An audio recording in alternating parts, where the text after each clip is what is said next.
16h43, Culture France. Chronique littéraire, Gilles Montocréneau.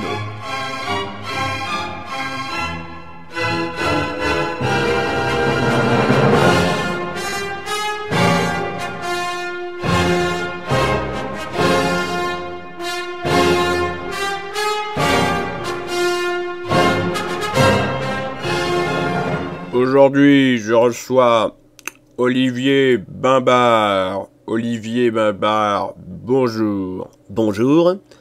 Alors, vous êtes sociologue, politologue, géologue, podologue et globalement tout ce qui se finit en og. Sauf Phileas Fogg, rendons à Jules Verne ce qui est à Jules Verne. Alors, vous êtes ici pour nous parler de votre nouveau livre, de l'instinct moqueur du primate au noble art du troll ou le manifeste d'une envie pressante, disponible aux éditions limitées. Pourquoi vous attaquez au troll ? Eh bien, je dirais que le troll est un phénomène tout à fait intéressant à aborder d'un point de vue social et psychologique. Finalement, peu de gens connaissent le troll, parfois même ils le pratiquent sans le savoir. Dans mon livre, je tente d'aborder le troll à travers l'histoire, retracer son évolution au fil du temps, car le troll existait bien avant Internet, bien que ce média l'ait popularisé. Je vous propose de reprendre ensemble quelques extraits de ce best-seller qui s'est déjà vendu à plus de 155 milliards d'exemplaires. Comme vous voudrez. Le livre commence ainsi. C'est un livre de mauvaise foi, lecteur. Il t'avertit dès l'entrée que tu pénètres en eau trouble où terribles mensonges et cruelles vérités sont indissociables. Appelons Felis Catus Domestica un chat. Ce livre sent mauvais dès les premières phrases. Dans les pages qui viennent, tu apprendras tout de l'art ancestral qui est celui du troll. Tu apprendras que, déjà, les hommes des cavernes, les tribus des chasseurs-cueilleurs se trollaient entre elles. Même les primates, des études à venir le prouveront.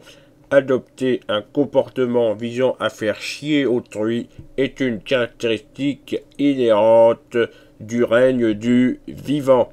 Je dirais même qu'il s'agit d'une constante universelle, puisque certains virus peuvent nous faire chier. Or, si tu as bien appris tes cours de biologie, tu sais qu'un virus n'est en rien vivant. Je te parlais tantôt des eaux troubles dans lesquelles nous allons plonger ensemble. Je te rassure, en bon troll que je suis et serai toujours, je ferai en sorte que tu ne t'y noies pas. Mais prends garde, peut-être suis-je déjà en train de te troller. Je vous laisse prendre la suite. Avant de commencer notre immersion, nous devons d'abord voir ensemble quelques notions afin de ne pas être lâchés dans notre flot d'ineptie sans avoir un peu de culture associée en prime. Premièrement, qu'est-ce que le troll ? Eh bien, le troll, c'est le fait d'avoir des agissements se voulant volontairement néfastes envers une personne. Les motivations qui poussent au troll sont variées, mais bien souvent, le troll est totalement gratuit et n'est pas issu d'une forme préalable de réflexion. N'importe qui peut se faire troller. Une autre forme de troll, tout aussi courante que le troll gratuit, consiste à faire perdre son temps à une personne. En effet, les trolls sont généralement chronophages et se nourrissent de chaque seconde passée auprès d'une personne venant de se faire troller et tentant désespérément de comprendre ce qui lui arrive. C'est de là que vient l'expression « don't feed the troll » ou « ne nourrissez pas le troll » en français. En d'autres termes, tenter de répondre à un troll, c'est perdre son temps et donc l'alimenter. Tout homme peut se faire troller ou bien troller. Un potentiel trollesque sommeille en chaque être. Il est cependant plus ou moins actif d'une personne à l'autre. On estime que la région cérébrale gérant le troll est située dans la partie reptilienne de notre cerveau, responsable des instincts primaires comme vivre, manger et se reproduire. C'est grâce à ceci que nous pouvons estimer que le troll existait avant même l'apparition de l'homme. On dénombre un très grand nombre d'animaux chez lesquels on a observé des comportements de trolls primitifs. La menthe religieuse qui bouffe son mâle, les macaques qui montrent leur cul, les chiots qui pissent partout, les serpents qui nous mordent pour bien qu'on en chie. Là vous vous dites, quelle bande de putes, que nenni, quelle bande de bons gros trolls ces animaux qu'il faut se dire. Car le troll s'est transmis de l'animal à l'homme et non l'inverse. Pensez aux chimpanzés et leurs grands sourires, ils vous trollent pour des bananes. Nombre de nos ancêtres furent de sacrés trolls, et quand je dis sacrés, je ne pense pas qu'aux religieux, je pense aux trolls antiques que furent certains Grecs, comme Platon, qui disait, à qui veut bien entendre, que tout était fait de feu, de terre et de pierre. Il savait pertinemment que les atomes existaient, vu qu'il l'avait lu quelque part, sans doute avait-il caché sa revue de Science et Vie Junior. Mais lui et nombre de ses contemporains, dont Pythagore, Aristote, Thalès ou bien encore Ophile, disaient des conneries pour passer le temps. Ophile était le plus vicieux d'entre tous, car en plus de répandre une vision erronée de la vie via des paroles inventées, il poussait le vice en lâchant de terribles caisses au nez des habitants d'Athènes. Tout le monde redoutait les pédophiles.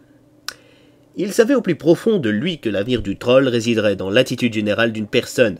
La parole, la façon de se tenir, la célébrité, la nourriture, la foi, les marteaux ne sont que des outils qui, correctement utilisés, favorisent le troll. Il faut tirer de ceci un précieux enseignement.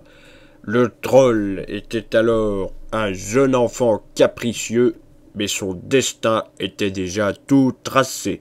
Faire chier l'humanité. Quelques siècles après, nous entendîmes parler du premier bon gros troll qu'allait porter ce monde, Jésus-Christ, qui prétendait être le Fils de Dieu. Sa mère, Marie, l'a conçu avec un autre homme que son compagnon Joseph, afin d'éviter de se faire défoncer. Elle fit croire à tout le monde qu'elle était tombée enceinte par magie. Ce troll antique fut nommé Immaculée Conception. Jésus velit eder trollis, ou Jésus veut nous troller. C'est la phrase que répétait sans cesse le premier contre-troll de l'histoire de l'humanité. Ponce Pilate, un général romain qui ordonna que l'on arrête Jésus et qu'on le crucifie. Mais il se fit tout de même troller. Jésus avait fait en sorte qu'après sa mort, d'autres trolls fassent comme s'il avait ressuscité. Ce fut le premier bon gros troll en bande organisée de l'histoire. Nous retenons de cette histoire que le troll en bande organisée peut s'avérer d'une efficacité redoutable.